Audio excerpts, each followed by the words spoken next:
तो आज हम शिमारू भक्ति दर्शन के कर्म अधिकारी शनिदेव एपिसोड के कुछ हिस्सों को देख रहे हैं। हाँ, इसमें वो देवर्षि नारद, भगवान विष्णु और शनिदेव, उनके बीच का एक बड़ा ही दिलचस्प वाकया है। बिल्कुल, और ये सब हो रहा है शनि एकादशी के मतलब उस संदर्भ में। सही।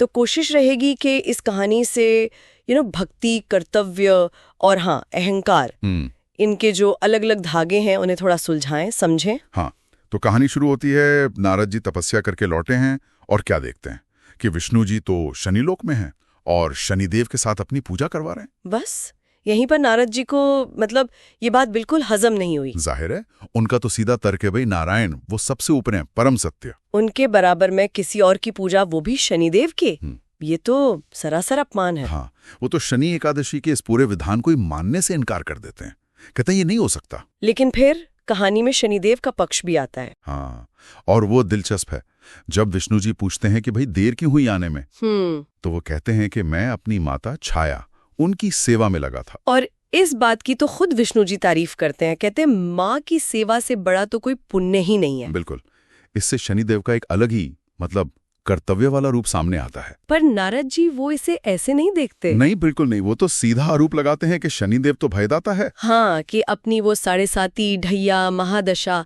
जिनसे लोग डरते हैं अक्सर, उन्हीं का डर दिखाकर अपनी पूजा करवाते हैं, ये उनका आरोप है। और यहीं पर मुझे लगता है इस चर्चा का एक मुख्य बिंदु आता है ना? एकदम।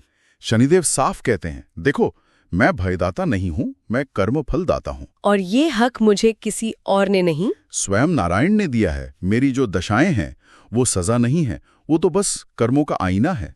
अच्छा, आईना किस तरह?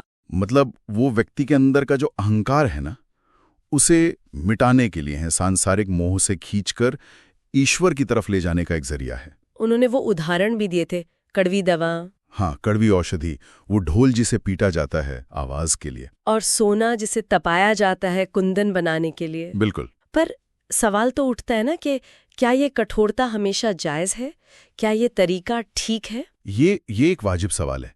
शनिदेव के हिसाब से हाँ, जरूरी है आध्यात्मिक शुद्धि के लिए, और वो ये प्रभु की इच्छा मानकर करते हैं, खुद को सिर्फ एक माध्यम मानते हैं। लेकिन नारद जी को ये क्या लगता है? उन्हें लगता है ये शनिदेव का अहंकार है, और वो चैलेंज कर देते हैं। हाँ, चुनौती, कि मैं तुम्हारी इन दशाओं को, तुम्हारी उस वक्र दृष्टि को, तेरी नजर को, हाँ, उसको मैं बेकार कर दूंगा, निष्फल कर दूंगा। और शनिदेव वो भी बड़े शांत है। हाँ, वो कहते हैं ठीक है, सबको अपनी बात साबित करने का हक है, वो चुनौती स्वीकार कर लेते हैं। यहां से मामला और पेचीदा हो जाता है। बिल्कुल, नारद जी सोचते हैं मदद किससे मांगी जाए। वो पहुंच जाते हैं हनुमान जी के पास। उन्हें लगता है कि राम भक्त हैं तो जरूर मदद करेंगे।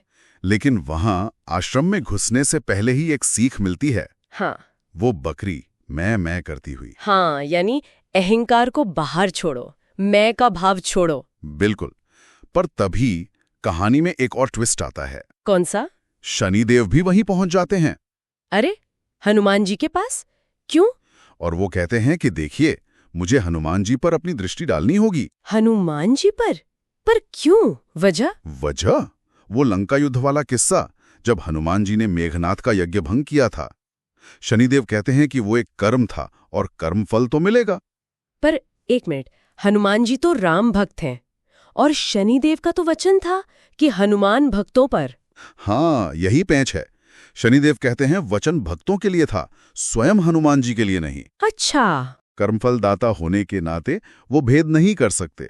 चाहे कर्म धर्म की स्थापना के लिए ही क्यों न किया गया हो, फल तो मिलेगा। तो मतलब हनुमान जी पर भी शनि दृष्टि पड़ेगी? हाँ, वो कहते हैं एक दिन के लिए, सूर्योदय से सूर्यास्त तक उनकी वक्र दृष्टि रहेगी। और हनुमान जी? वो भी इसे स्वीकार कर लेते हैं। हाँ, वो तो प्रभु इच्छा मान लेते हैं। लेकिन नारद जी कहाँ मानने वाले? वो कहते हैं कि नहीं, मैं बचाऊंगा हनुमान जी को, सूर्यास्त तक तुम्हारी हार पक्की है शनिदेव। तो ये पूरी जो बातचीत हमने देखी, इसमें साफ दिखता है कि कैसे नारद जी की जो भक्ति है वो इतनी गहरी है कि वो स्थापित नियमों पर भी सवाल उठा देते हैं। हाँ, और दूसरी तरफ शनिदेव है जो खुद को सिर्फ एक एजेंट मानते हैं, नारायण की इच्छा पूरी करने वाला, कर्मों का हिसाब रखने वाला। और उनकी जो कठोरता है वो उनके अनुसार सजा नहीं बल्कि आध्यात्मिक सफाई का एक तरीका है। जबकि नारद जी को वो डर और अहंकार का खेल लगता है। बिल्कुल, और कहानी खत्म होती है नारद जी के इस दावे पर कि क्या वो सच में हनुमान जी को बचा पाए।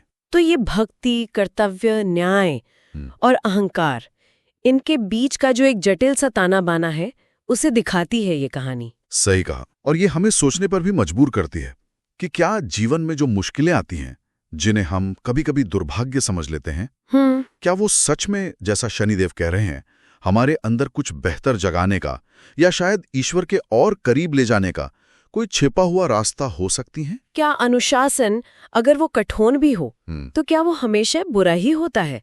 सोचने वाली बात है।